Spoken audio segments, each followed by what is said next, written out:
Magandang araw mga ka-adventure. Ayan dito mga ka-adventure, kakauwi ko lang galing sa dagat. Dito ay madaling araw po mga ka-adventure. Ang oras dyan ay mga alauna na madaling araw. Dito mga ka-adventure, bumili na rin ako ng pusit. Maliliit na pusit dun sa pinagbintahan naman ng isda or bulungan. Makita nyo mga adventure, dami na rin yan. Libre ulam na maghapon dahil masarap nga kumain ng pusit. Bihira din makakatikim ng ganyang pusit. Yun, ang daming mga adventure. Sarap dyan kilawin. Salamat sa ating mahal na Panginoon dahil kahit nakahuli tayo ng pambiling bigas at pambiling ulam na rin. At iningatan tayo sa pag-adventure sa ilalim ng dagat. Ayun mga ka-adventure, may dala akong diyang baon na biskwit. Hindi ko siya kinain, kaya pasalubong na lang sa aking anak.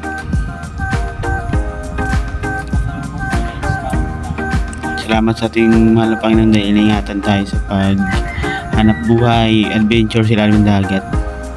Ito yung mga dala ko ay pang-ulam. Mga ilang perasong alimasag.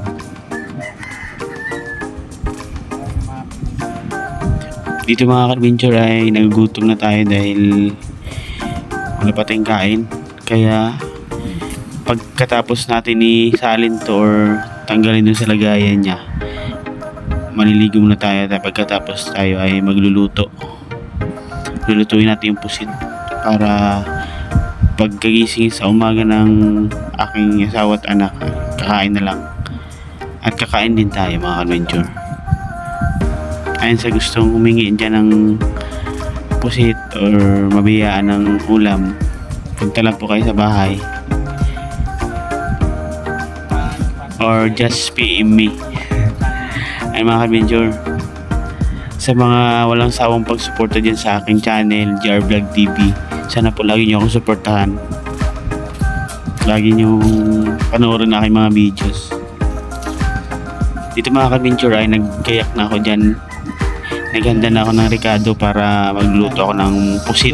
Adobuhin ko lang ang mga ka-adventure, mabilis or madaling luto lang. Ang ingredients ko dyan ay kamatis, siling green, tsaka sibuyas, bawang. Pag ako nagluluto ng pusit, di ko na nilalagyan ng luya. Hindi naman yan malangasa. Hindi kagaya ng mga isda.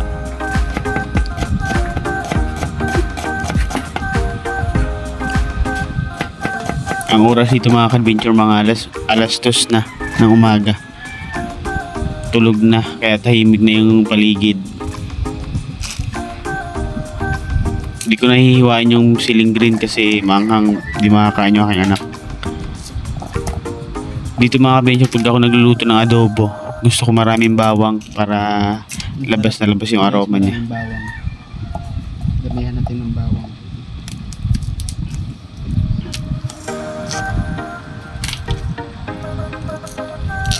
Madaling araw yan mga ka-adventure.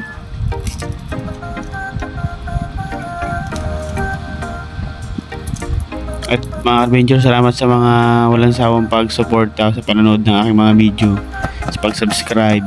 Thank you very much. Malapit-lapit na rin. Tuloy-tuloy lang sa pangarap.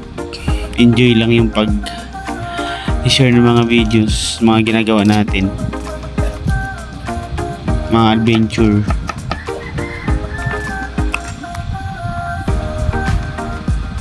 Dito mga ka-adventure, magluluto tayo ng masarap na pusit, adobong pusit. Masarap dito mga ka-adventure kasi maliliit siya, madali lang siyang or malambot lang siya kainin. Ayan siya. Nakailang beses ako paghugas niyan mga ka-adventure, hinugasan ko sa maig kasi minsan may mga buhangin. Kailangan malinis na malinis siya.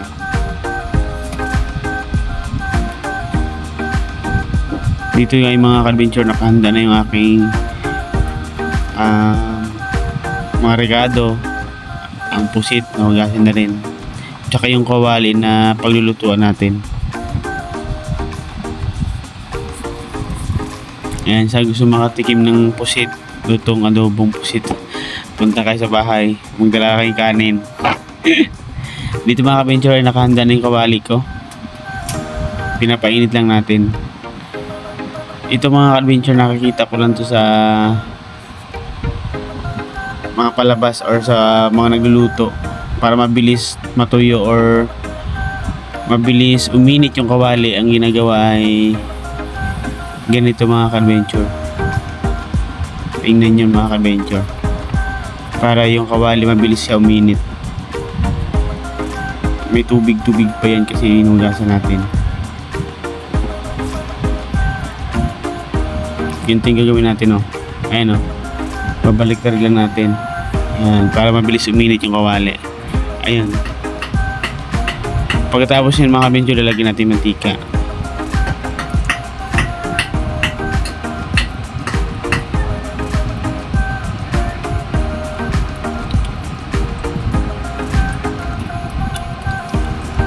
Tapos pag mainit na mga ka-adventure, sunod na ilalagay natin yung ating sibuyas, pampabango. Gusto ko maraming sibuyas. Ayan, oh.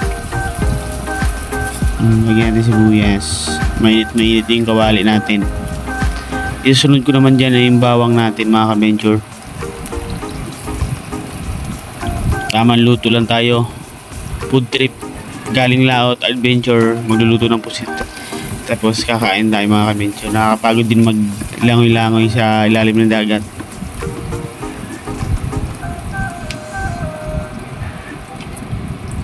Pag na lumabas na yung aroma niya, ilalagay natin yung kamatis. Kamatis, isa din yan sa nagpapasarap ng adobo. Mas masarap, mas maraming kamatis.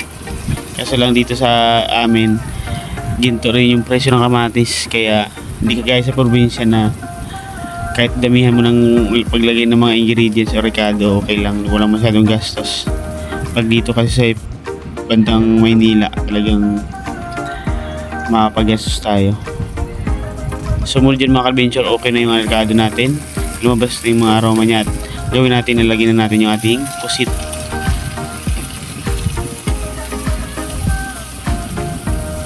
Ayan, igigisa natin yung pusit para masarap, malasa siya.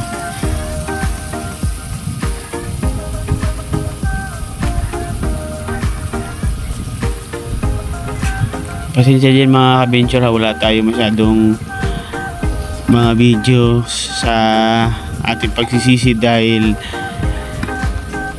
medyo malabo yung pagdadayba natin. Pag pumunta tayo sa labas, parting labas, doon sa malalayo, malilinaw.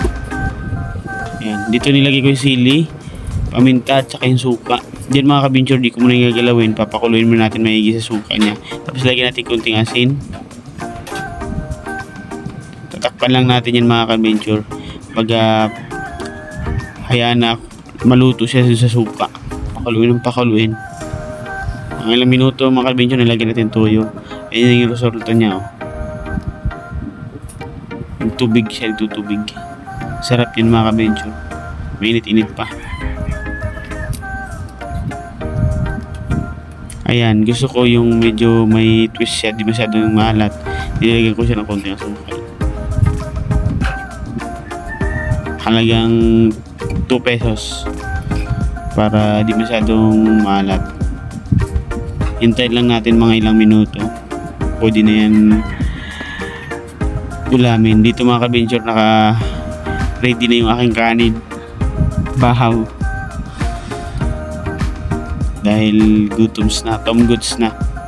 Yung kasama ko dito sa bahay ay sarap ng tulog dahil mga 2 AM na to, madaling araw. Ito mga ka-adventure, pwede na, luto na siya.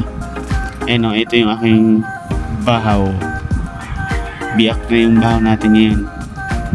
Ayun, oh, lalagyan ko na yung aking plato. Sarap niyan mga ka-adventure. Kain po tayo mga ka-adventure. Itong pusit na to nabili ko sa Bulungan. Napakamura lang niya. Isang plastic labo halagang more than 100 pesos lang. 120 pesos. Napakamura. Yung ulam mo ay hanggang maghapon na. Mas maganda talaga bumili ng mga seafoods or mga isda. Inuulam dun sa mismong bintahan ng isda. Kasi makakamura. Napakasarap niya mga ka-adventure na init-init pa. Kain po tayo mga ka-adventure. Thank you for watching. Pasupport po ng aking channel. Maraming salamat. God bless po sa ating lahat.